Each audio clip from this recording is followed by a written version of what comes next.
Hello everyone, my name is Ritu Tyagi and I am TGT in केंद्रीय विद्यालय संगठन। अम, मैंने केंद्रीय विद्यालय संगठन को 2018 में ज्वाइन किया था और उसके बाद नेक्स्ट ईयर मैंने फिर से अप्लाई किया नेक्स्ट वैकेंसी के लिए और उस वैकेंसी में यानी 19 वाली वैकेंसी में भी मैं क्वालिफाई हुई। तो इस तरह से दोनों साल जो लास्ट की भी वैकेंसीज़ हैं मैंने दोनों को क्वालिफाई किया। 19 के बाद अभी सिर्फ ये जो 2020 में ही वैकेंसी आई है, इस बीच में कोई वैकेंसी आई नहीं है केवी की। तो ये काफ़ी गैप के बाद क्योंकि वैकेंसी जनरेट हुई हैं तो काफ़ी अच्छे नंबर में भी हैं ये। एक गोल्डन अपॉर्चुनिटी है आप सभी के लिए। अगर आप भी केवी का पार्ट बनना चाहते हैं, आप भी केवीएन बनना चाहते हैं तो ये बहुत ही सुनहरा मौका है और उम्मीद करती हूँ आप इसको ऐसे नहीं जाने देंगे। आप एक सीट अपनी पक्की करके ही रहेंगे। तो अब इसके लिए मेरी तरफ से कुछ टिप्स हैं जो हो सकता है आपको आने वाले आपके केवीएस एग्ज़ाम के लिए बहुत ज़्यादा हेल्पफुल हों। लेकिन उससे पहले मैं अपने बारे में एक चीज़ आपको बताना चाहती हूँ कि जब मैंने 2017 में तैयारी स्टार्ट की थी केवी के लिए, तो एक मतलब मेरा बेटा जो कि 3 साल का था तब और साथ ही साथ एक हाउसवाइफ, मतलब आप समझ सकते हैं कि आपको फैमिली भी देखनी है प्लस अपनी स्टडी, इन दोनों को बैलेंस करना है। तो चीज़ें इतनी इजी नहीं थी मेरे लिए, काफ़ी चैलेंजेस थे। बट उन चैलेंजेस के बीच में सिलेक्शन पक्का करना, आपको मतलब केवी में सेलेक्ट होना, केवी अपने आप में एक ब्रांड है। अब केवीएस का जो नाम है आप समझ सकते हैं कि कितनी बड़ी ऑर्गेनाइजेशन है और आपका उसमें सिलेक्शन होना बहुत बड़ी बात थी मेरे लिए।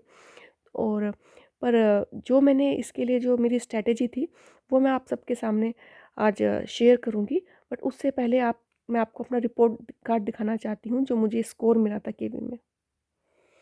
देखिए ये मेरा केवीएस का 2017 का ये मेरा स्कोर, यहाँ पर मैंने 111 मेरा स्कोर है जो रिटर्न में है। तो और 50 मुझे इंटरव्यू में मिले हैं।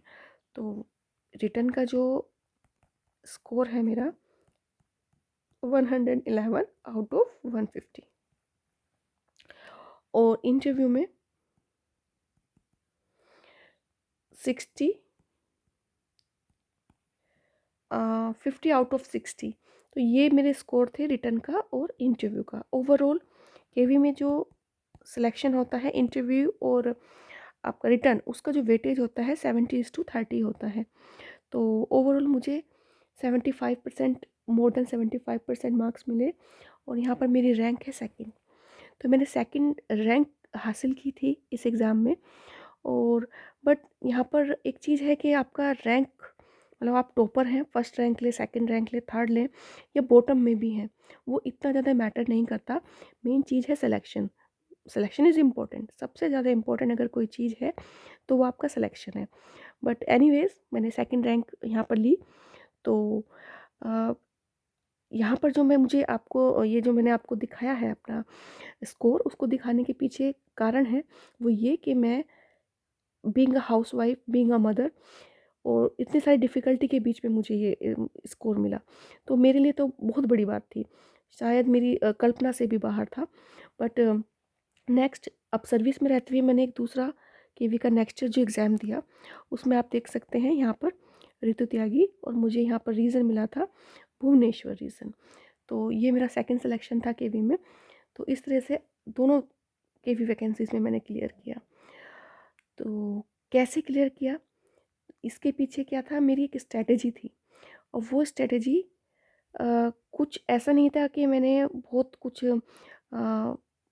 कोई मैजिक किया या फिर कुछ रातों रात कुछ चेंजेस आए, ऐसा तो कुछ नहीं था। लेकिन जो मैं गलतियाँ पास्ट में कर रही थी मैंने उनसे सीखा कि आखिर भी ये मेरे जो गलतियाँ हैं तो वो क्यों हो रही हैं और मैं उनको अपने आप से मतलब उनसे मैं कैसे कम आउट करूँ, कैसे मुझे उनको क्लियर करना है, कैसे मुझे उनको मतलब रिपीट नहीं होने देना है। तो उस पर मैंने काम किया, अपने जो वीक पॉइंट थे उनको दूर किया, अपने जो प्लस पॉइंट है उनको और ज़्यादा मैंने उस पर काम किया कि जिससे मैं और अच्छा उसमें स्कोर कर पाऊँ। साथ ही साथ एक जो मेरा ऐसा मानना है पर्टिकुलरली। तो वो क्या था कि जो सीटेट मैंने एग्ज़ाम दिया था, वो भी मैंने 2018 में दिया था, उससे मुझे बहुत हेल्प मिली थी।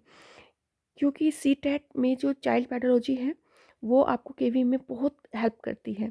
तो केवी में अगर आप देखें तो टीजीटी में भी अभी भी 40 मार्क्स का पेपर आने वाला है, और पीआरटी में तो वेटेज बहुत ज़्यादा है, और ऐसे ही पीजीटी में भी आपको चाइल्ड पेडोलॉजी मिलेगा।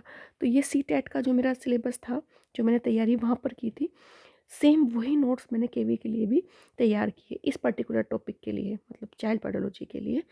और बाकी मैंने कुछ भी नहीं पढ़ा, मैंने कोई भी इसके अलावा रिसोर्स यूज़ नहीं किया था, ना ऑनलाइन ना ही ऑफलाइन।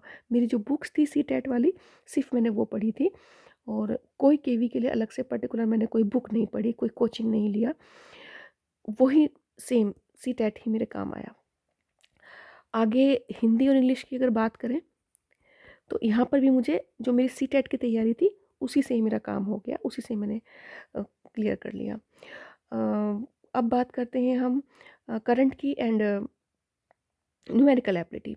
तो करंट तो ऐसी चीज़ है जो आपको डेली ही पढ़ना पड़ता है, लेकिन केवी के लिए एक स्पेसिफिक टाइम पीरियड है जिसके ये यहाँ से आपको मतलब क्वेश्चंस आते हैं। ये कुछ मंथ्स हैं आपके एग्ज़ाम के आसपास के, जहाँ से क्वेश्चन आते हैं। तो उसके बारे में बाद में हम बात करेंगे डिटेल से। और जो एक और पोर्शन बचा हमारा रीज़निंग, तो वो तो मैंने ऐसा मतलब ऑनलाइन काफ़ी चीज़ें मैंने देखी, वहाँ से मैंने सीखी। और पर मेरे जो नोट्स थे, मेरे नोट्स सिर्फ मैंने एक बार बनाए थे स्टार्टिंग में, सिर्फ मैंने उनको सिर्फ अपग्रेड किया। अपग्रेड मतलब अगर कुछ चीज़ छूट गई है तो मैंने उसको वहाँ पर लिख दिया है, या फिर कुछ मुझे नया मालूम चला है तो मैंने वो वहाँ पर लिख दिया, ऐड कर दिया है। लेकिन अलग से कुछ नहीं बनाया, उन्हीं नोट्स को मैंने और ज़्यादा उसमें इम्प्रूवमेंट किया। तो ये एक चीज़ है, और वही नोट्स हैं जो मेरे दूसरे एग्ज़ाम में भी बहुत काम आए। जो मैंने एक बार बनाए हैं, जैसे सब्जेक्ट के नोट्स भी मैंने एक बार बनाए, ना केवल केवी, बल्कि जो दूसरे स्टेट एग्ज़ाम है वो मुझे वहाँ पर भी बहुत हेल्पफुल रहे, और मेरा वहाँ पर भी कई बार मेरा प्री क्लियर हुआ है, या कहीं पर मेरा मेंस भी क्लियर हुआ है। तो ये चीज़ है जो मैं मेंशन करना चाहती हूँ, कुछ इम्पोर्टेंट पॉइंट्स। और एक और चीज़, जो एनसीएफ 2005, आई एम श्योर आप में से बहुत से लोग हैं जो इसके बारे में जानते होंगे, क्योंकि सभी लोग जो भी केवी एग्ज़ाम दे रहे हैं, सब ने टेट क्लियर किया है तभी यहाँ तक पहुँचे हैं। तो एनसीएफ 2005 मैंने ये बहुत बार पढ़ा था, और इसमें से क्वेश्चन भी बहुत ज़्यादा आए थे। तो क्योंकि ना केवल डायरेक्ट क्वेश्चन बल्कि इनडायरेक्ट क्वेश्चन भी यहाँ से बहुत आए थे।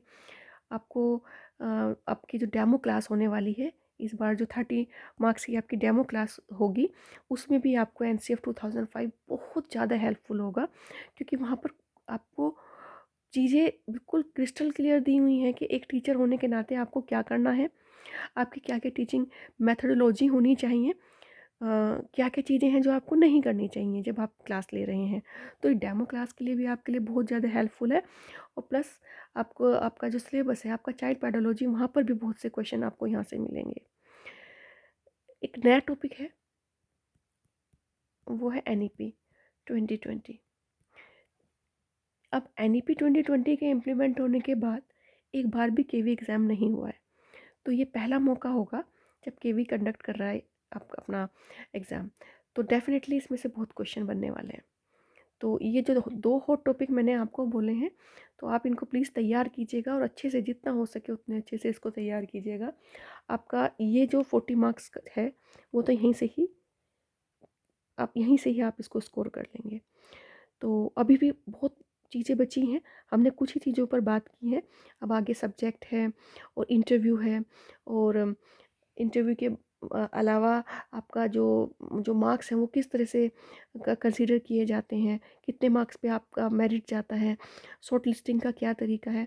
ये कुछ चीज़ें हैं जिनको हम नेक्स्ट क्लास में, जो मेरी जो नेक्स्ट वीडियो होगी, मैं उसमें आपको समझाऊँगी कैसे चीज़ें होती हैं। और भी बहुत सी चीज़ें हैं जो मेरी तैयारी में जिन्होंने मुझे बहुत हेल्प की थी। मेरी बुक्स हैं, मेरे नोट्स हैं, तो उन सब के बारे में भी मैं आपको नेक्स्ट वीडियो में बताऊँगी। और उम्मीद करती हूँ आपको ये वीडियो पसंद आई होगी। तो मिलते हैं नेक्स्ट वीडियो में। Thank you and have a good day.